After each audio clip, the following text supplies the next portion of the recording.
A bunch of people are going to get triggered, but it doesn't really matter. Do you guys remember the Challenger explosion that happened in 1986? Well, I hate to break it to you, but nobody was actually on the rocket. It was all a hoax. Yeah, they're all still alive. Besides just this one dude right here, everybody was found alive and well. So, now the important part. Let's watch my buddy Justin go and talk to the county commissioners in Florida and call them out on this very thing. Good morning, commissioners. Today I come here asking for your help, but first a little backstory. I think we all remember the Challenger explosion that took place in 1986 that tragically took the lives of all 7 astronauts on board. It launched not too far from where we're standing here today.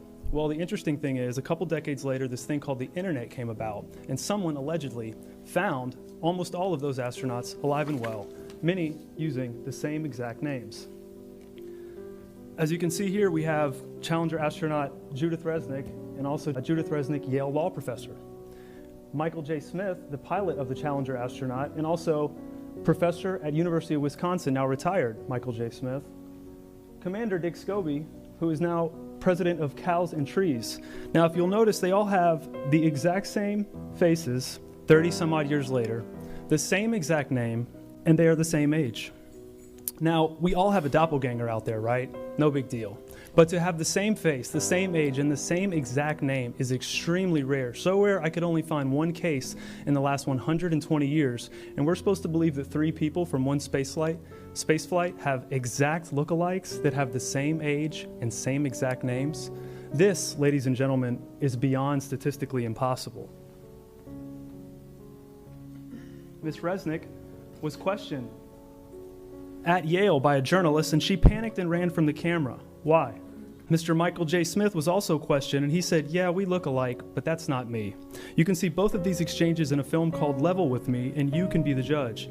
Mr. Sir, I'm going Scobie not only has... I'm going to have to stop. Sir, this is a public comment. I know what it is, sir. I'm very familiar with the public comment. Okay. And part of the public comment is that you're only allowed to address things that we have jurisdiction over.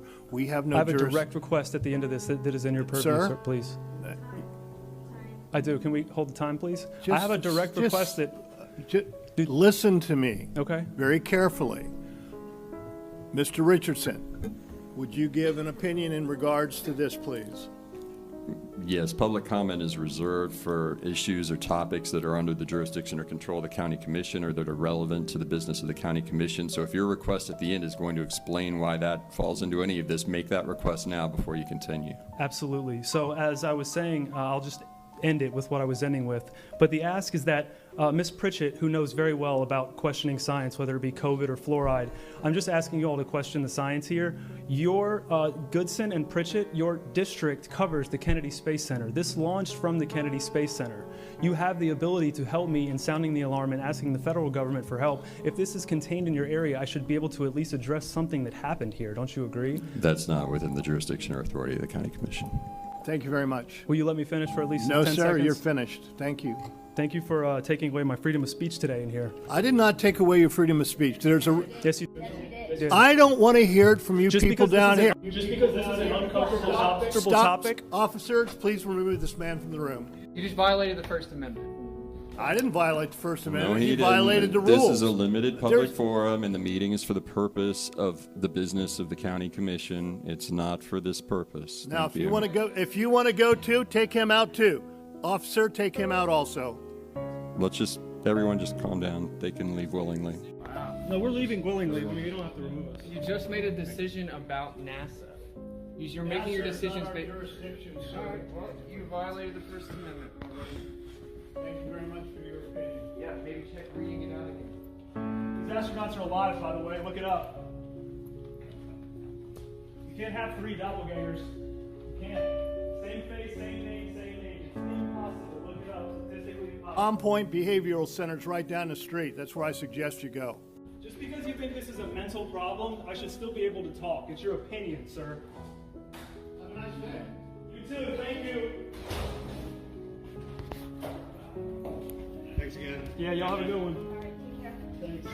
As I was saying, before I was rudely interrupted and my First Amendment was violated during a public comment period here in Brevard County, I was saying that Mr. Scobie is the most interesting because not only does he have the same age, same face, same name, same slanted eye in the cheek if you look very closely, Get this, he created a company called Cows and Trees, and the promo video has a cow blasting off strapped to a rocket, leaving a smoke trail eerily similar to that of the Challenger explosion.